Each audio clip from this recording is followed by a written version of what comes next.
Halo semua, perkenalkan nama saya Anggri Patricia Siringoringo. Saya dari Prodi Pendidikan Matematika. Di sini saya akan menjelaskan sejarah praktik aborsi.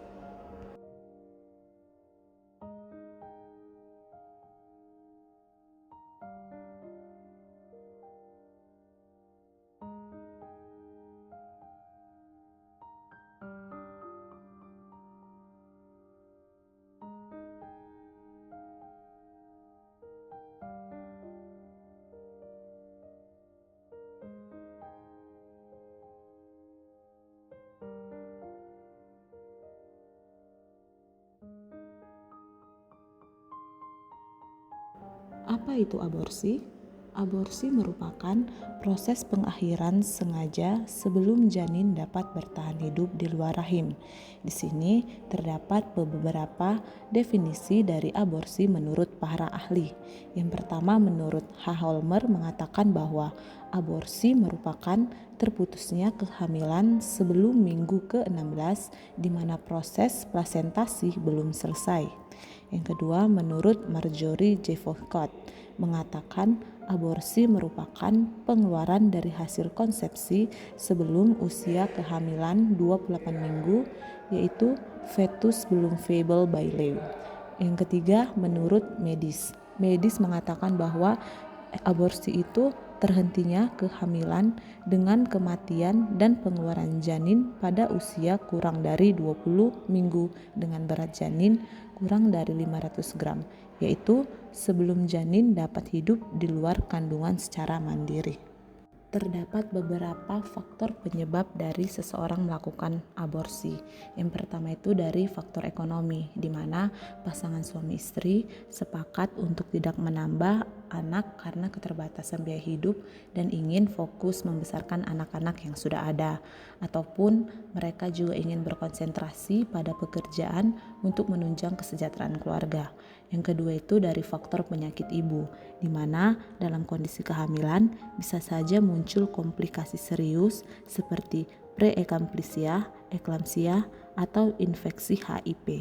Kondisi ini dapat mengancam nyawa seorang ibu sehingga mempertimbangkan aborsi menjadi pilihan medis. Yang ketiga itu adalah faktor psikologi, di mana seseorang perempuan yang hamil akibat pemerkosaan, hubungan sedara, atau di luar nikah sering mengalami tekanan, rasa malu, takut, dan kebingungan. Nah, dalam situasi tersebut, mereka memilih aborsi sebagai jalan keluar dari masalah yang dihadapi. Yang terakhir itu kita dapat lihat dari faktor usia, di mana para pasangan muda-mudi yang masih muda, yang masih belum dewasa dan matang secara psikologi, karena pihak perempuannya yang terlanjur hamil harus membangun suatu keluarga yang prematur. Di sini kita akan melihat bagaimana aborsi di suatu negara, khususnya Amerika Serikat. Sebelum tahun 1973, aborsi di banyak negara bagian Amerika Serikat adalah ilegal atau hanya diperbolehkan dalam kondisi tertentu, seperti jika nyawa ibu terancam. Nah, masyarakat saat itu melihat aborsi sebagai tindakan yang tidak moral dan tabu. Namun, praktek aborsi sudah dilakukan secara ilegal oleh berbagai pihak sejak lama, terutama oleh mereka yang mencari cara untuk mengakhiri kehamilan yang tidak diinginkan tanpa harus berurusan dengan hukum. Nah, muncullah keputusan oleh Roe v. Wade pada tahun 1973. Nah, pada tahun 1973, Mahkamah Agung Amerika Serikat mengeluarkan keputusan bersejarah dalam kasus Roe v. Wade yang menyatakan bahwa hak wanita untuk melakukan aborsi adalah dilindungi oleh Konstitusi Amerika Serikat. Nah, keputusan ini mengakui bahwa hak privasi wanita, termasuk keputusan untuk menggugurkan kandungan, merupakan bagian dari hak sipil yang dilindungi. Setelah keputusan ini, aborsi menjadi legal di seluruh Amerika Serikat selama trimester pertama kehamilan, yaitu 12 minggu pertama. Pada trimester kedua dan ketiga, kondisi aborsi dibatasi sesuai dengan kesehatan ibu dan keberlangsungan hidup janin. Nah, Muncullah perubahan sosial di era 1960-an dan 1970-an. Nah, aborsi menjadi topik perdebatan yang lebih terbuka pada tahun 1960-an dan 1970-an seiring dengan pergerakan hak-hak wanita. Pada saat itu, banyak wanita mulai berbicara tentang kesulitan yang mereka hadapi seperti masalah keuangan, hubungan yang tidak stabil, atau ketidaksiapan untuk menjadi ibu, yang membuat mereka merasa aborsi merupakan satu-satunya pilihan untuk masa depan mereka. Keputusan ini bukan hanya memberikan legitimasi terhadap aborsi, tetapi juga mencerminkan perubahan dalam pandangan sosial mengenai hak wanita atas tubuh mereka sendiri. Salah satu tokoh di Amerika Serikat yang melakukan aborsi adalah Vanessa Williams. Vanessa Williams ini berasal dari Amerika Serikat. Ia adalah seorang penyanyi, aktris, dan pemenang kontes kecantikan yang dikenal sebagai wanita pertama berkulit hitam yang memenangkan gelar Miss Amerika pada tahun 1983. Vanessa Williams melakukan aborsi itu karena beberapa penyebab. Yang pertama itu karena dia tidak siap secara emosional dan finansial. Yang kedua itu ketakutan terhadap kehamilan, yang dimana ia menggambarkan kehamilan sebagai pengalaman yang sangat menakutkan dan merasa bahwa kehamilan pada usia tersebut akan merubah hidupnya secara drastis. Yang ketiga itu karena usianya, di mana Williams merasa terlalu muda untuk menghadapinya, mengingat ia masih di sekolah menengah dan belum siap menghadapi tanggung jawab besar menjadi seorang ibu. Yang keempat itu takut dengan perubahan hidup, di mana Williams merasa bahwa jika melanjutkan kehamilan, banyak aspek kehidupannya yang akan berubah dan dia merasa tidak siap untuk itu. Yang kelima, karena keputusan berdasarkan kondisi saat itu. Dengan mempertimbangkan ketidakmampuannya untuk menangani perubahan hidup tersebut, ia memutuskan untuk melakukan aborsi sebagai solusinya. Ini merupakan bukti pengakuan Vanessa Williams dalam memoarnya You Have No Idea, di mana ia secara terbuka mengungkapkan bahwa dia melakukan aborsi saat masih di sekolah menengah. Williams menjelaskan bahwa kehamilan pada usia tersebut merupakan pengalaman yang sangat menakutkan dan ia merasa tidak siap untuk menjadi ibu pada saat itu. Pengalaman ini adalah salah satu dari berbagai tantangan pribadi yang dibahas dalam bukunya, termasuk pengalaman pelecehan seksual di masa kecil. Nah, di sini kita dapat melihat dari dua sisi, yang dimana kita lihat dari sisi keterpurukan. Nah, para pasangan muda-mudi yang masih muda, yang masih belum dewasa dan matang secara psikologi karena pihak perempuannya yang terlanjur hamil harus membangun suatu keluarga yang prematur. Yang kedua itu kita dapat lihat dari sisi kesempatan, di mana ketika ia memilih untuk terbuka dan menjadikan kisah pribadinya sebagai bentuk edukasi publik. Ia menggunakan platformnya untuk mendorong kesadaran tentang pentingnya edukasi seksual, tanggung jawab pribadi, dan perlunya sistem dukungan yang kuat bagi perempuan baik dari keluarga, sekolah, maupun negara. Selanjutnya, dampak saat itu ketika melakukan aborsi di Amerika Serikat pada tahun 1980 sampai 1990. Yang pertama itu minimnya dukungan untuk remaja hamil, khususnya melalui cerita Vanessa mencerminkan situasi umum saat itu. Remaja yang hamil di luar nikah sering tidak mendapat dukungan emosional dan sosial, sehingga banyak yang memilih aborsi dalam diam. Yang kedua itu adalah tabu dan stigma sosial.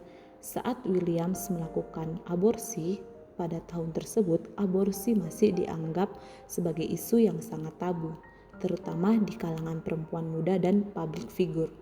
Pengakuannya ini bisa dianggap berani dan membawa risiko reputasi. Yang ketiga itu karena dorongan untuk kesadaran.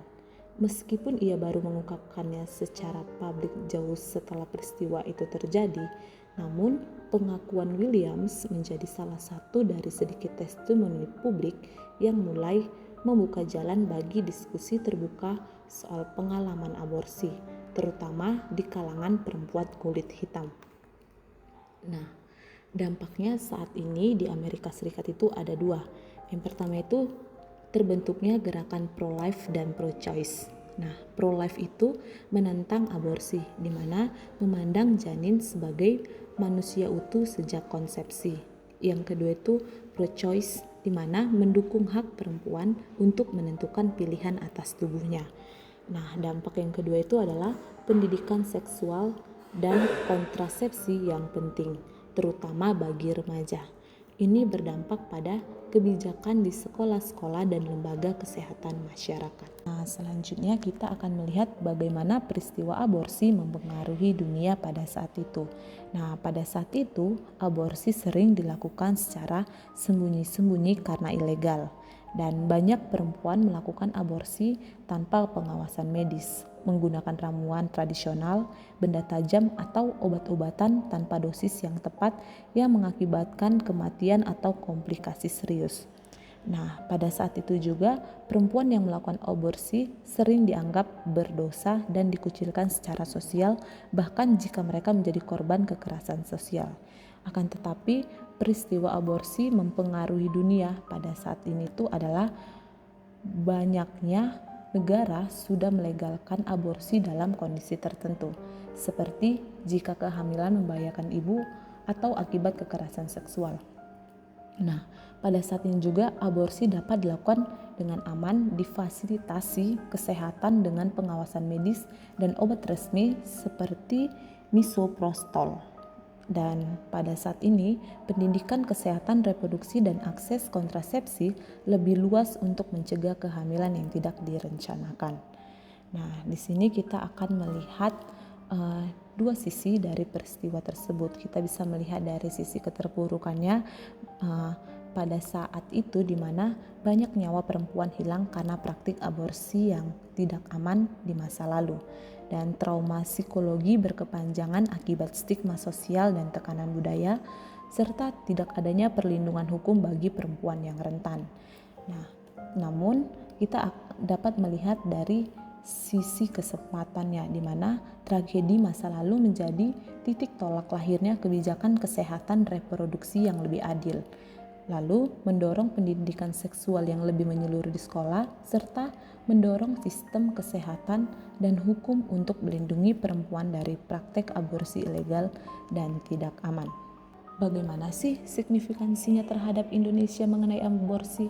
Nah, di sini terdapat data berdasarkan penelitian WHO dan data BKKBN sejak tahun 2010 hingga sekarang di Indonesia diperkirakan terjadi sekitar 2,4 juta kasus aborsi setiap tahun, dengan 20-60% diantaranya merupakan aborsi sengaja, 1 juta diantaranya tergolong aborsi tidak aman, dan angka ini meningkat rata-rata 15% per tahun. Nah, aborsi Indonesia, khususnya yang dilakukan secara ilegal dan tidak aman, menjadi salah satu penyebab utama kematian ibu. Hal ini disebabkan karena hukum yang ketat dan norma sosial yang tabu. Banyak perempuan melakukan aborsi secara diam-diam menggunakan metode tradisional, ramuan, atau jasa praktik aborsi ilegal yang tidak memenuhi standar medis. Kondisi ini menyebabkan komplikasi serius seperti infeksi pendarahan hebat, bahkan kematian. Hal ini diperkuat oleh sebuah data, yaitu studi Guttmacher Institute pada tahun 2008 yang menunjukkan bahwa aborsi tidak aman menjadi penyebab sekitar 11-16% kematian ibu di Indonesia, dan dilakukan oleh seorang penelitian oleh Prof. Dr. Biran Afandi, seorang ahli obstetri dan ginekologi, juga menyebutkan bahwa banyak perempuan yang datang ke rumah sakit dalam kondisi kritis akibat aborsi yang tidak aman. Di sini terdapat kasus tragedis aborsi di Indonesia pada tahun 2024, khususnya di Jember. Seorang mahasiswi berinisial JA umur 24 tahun asal Demak ditemukan meninggal di kamar kosnya bersama janin akibat pendarahan hebat. Nah, pada saat itu JA dipaksa oleh pacarnya untuk melakukan aborsi menggunakan obat keras yang mengandung misoprostol. Proses aborsi dilakukan tanpa pengawasan medis. JA diketahui melakukan aborsi sebanyak 3 kali dengan cara serupa. Pemerhati Pulau Salina, JA 24 tahun warga asal Kabupaten Demak, Jawa Tengah yang ditemukan meninggal di sebuah kamar kos Jalan Sumatera, Kelurahan Sumbersari, ternyata sudah 3 kali melakukan tindakan aborsi. Polisi menyebut selama melakukan aborsi, korban mengkonsumsi obat yang sama yang diberikan oleh suami sirinya, FI warga Kabupaten Situbondo. Nah, di sini kita dapat melihat atau menunjukkan dari gambar ini keterkaitan antara kasus tragedis aborsi di Indonesia dengan minimnya pemahaman remaja tentang risiko kehamilan yang tercermin dari data CNN. Kasus mahasiswa Jember yang tewas setelah dipaksa aborsi oleh pacarnya mengilustrasikan akibat nyata dari kurangnya pendidikan seks dan kesadaran remaja akan konsekuensi hubungan seksual. Nah, di sisi lain, data CNN menunjukkan bahwa 52% remaja di Indonesia percaya bahwa kehamilan tidak mungkin terjadi dari hubungan seksual pertama kali, menandakan rendahnya literasi seksual di kalangan remaja. Hal ini berkaitan dengan kurangnya edukasi menyebabkan kesalahan persepsi yang berujung pada keputusan yang membahayakan seperti aborsi paksa dan tidak aman yang telah dialami oleh mahasiswa tersebut. Melalui kondisi krisis tersebut, muncul dorongan untuk perubahan kebijakan dan peningkatan kesadaran akan pentingnya hak kesehatan reproduksi. Tekanan dari kalangan medis, aktivis perempuan, dan lembaga internasional mendorong pemerintah Indonesia untuk merevisi regulasi dan memperluas layanan kesehatan reproduksi, sehingga muncullah Undang-Undang Nomor 36 Tahun 2009 tentang kesehatan yang dalam pasal 75 mengatur bahwa aborsi boleh dilakukan dalam kondisi tertentu seperti kehamilan akibat pemerkosaan atau jika kehamilan membahayakan nyawa ibu. Yang kedua itu peraturan pemerintah Nomor 61 Tahun 2014 tentang kesehatan reproduksi mengatur standar layanan medis dan perlindungan bagi perempuan yang menjalani aborsi karena alasan medis dan kekerasan seksual. Dan yang ketiga itu dari Kemenkes juga mengembangkan program pelatihan untuk dokter dan bidan mengenai pelayanan kesehatan reproduksi komprehensif termasuk layanan pasca aborsi. Oleh sebab itu, kita dapat mengatakan bahwa aborsi dapat dilakukan dalam kondisi atau peristiwa tertentu seperti ketika kehamilan membahayakan nyawa ibu atau terjadi akibat kekerasan seksual. Namun, dalam pandangan Kristen, hal ini tetap menjadi isu yang sangat serius. Setiap kehidupan manusia, termasuk janin, adalah anugerah kudus yang dibentuk dan dikenal Allah sejak dalam kandungan. Mazmur 139 ayat 13. Oleh karena itu, mengakhiri nyawa janin melalui tindakan aborsi dianggap sebagai pelanggaran terhadap perintah Tuhan, yaitu tentang jangan membunuh serta bentuk pengingkaran terhadap karya penciptaannya. Tindakan tersebut tidak hanya menyakitkan secara moral, tetapi juga mencerminkan kegagalan manusia dalam menjalankan tanggung jawabnya untuk melindungi dan mengasihi yang paling lemah dan tidak berdaya, khususnya janin yang sedang bertumbuh dalam rahim. Berikut merupakan referensi yang saya gunakan, kiranya informasi ini bermanfaat. Terima kasih.